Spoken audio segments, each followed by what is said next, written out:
What happens when a leader, someone at the very top, decides to see the reality of their business from the ground level, only to uncover something completely unexpected? Well, let's dive into the eye-opening story of Ethan Grant, a passionate, determined, and incredibly successful entrepreneur who built his dream from scratch, only to have one single visit to his own store change his entire perspective on everything. Ethan Grant was the definition of a self-made man.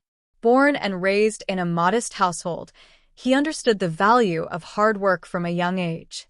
He put himself through college, grinding day and night, and eventually turned his vision into reality, creating Grant Goods, a retail empire known for its high-quality yet affordable household essentials.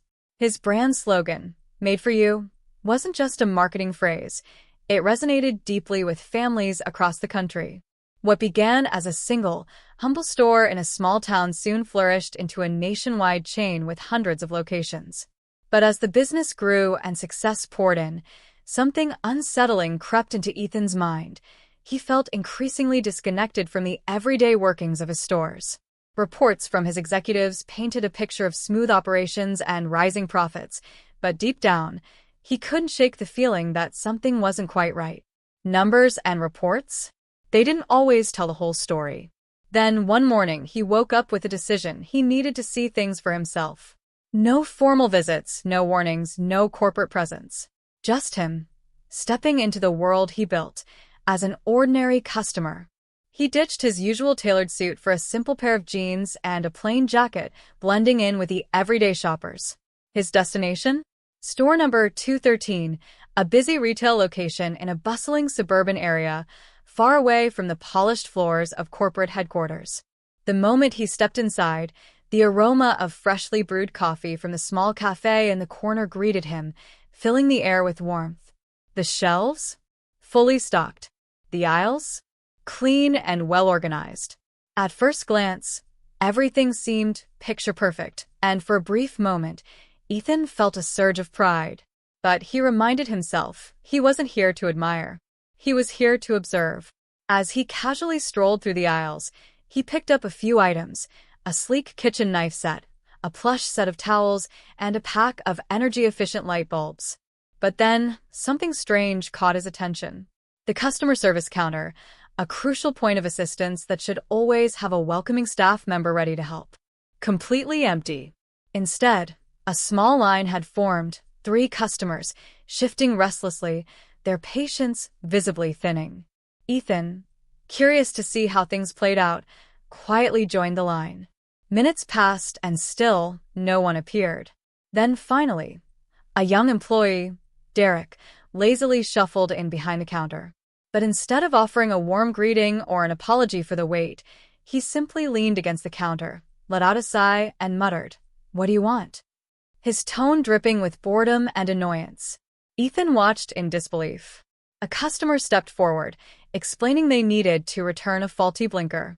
But Derek, without so much as a glance at the product, waved them off, citing an unclear return policy.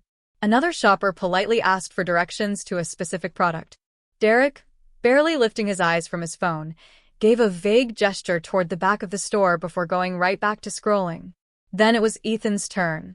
He smiled, keeping his tone polite. "Excuse me, could you help me check the price on this item?" Derek barely glanced at him. "There's a scanner over there," he mumbled, jerking his thumb toward an aisle before turning away. Ethan was stunned. This was not the customer experience he had worked so hard to create. His vision, his promise to customers, it was all being tarnished in real time, right in front of him. Determined to see if this was just a one-time incident or a deeper issue, he continued to explore. Soon, he spotted another employee, an older man stocking shelves. Unlike Derek, this man, whose name tag read Todd, immediately stopped what he was doing and turned to Ethan with a warm, genuine smile.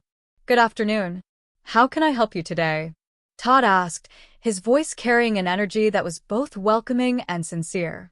Ethan engaged him with a few product-related questions. Not only did Todd patiently answer each one, but he also went above and beyond, suggesting alternatives, explaining the features, and even offering helpful household tips. It was clear that Todd truly cared, not just about making a sale, but about the customers themselves. Intrigued by Todd's dedication, Ethan struck up a more personal conversation. "You seem to really know your way around the store. How long have you been working here?" Todd's face lit up with pride. "Almost 10 years, he said, nodding. "I love this place. The customers, the work, it feels like home to me." But then, a shadow of concern crossed his face. "To be honest, though, things have been tough lately. We're short-staffed, and some of the newer hires, well, they just don't seem to care. They show up, they clock in, but their hearts aren't in it. It's frustrating, but I do my best to keep things running smoothly." Ethan felt a surge of conflicting emotions, admiration for Todd's unwavering dedication, but also disappointment. How had things gotten to this point? Where had the disconnect happened between leadership and the real, everyday experiences inside his stores?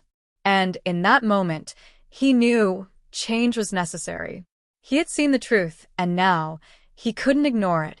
What Ethan did next, that's a story worth hearing.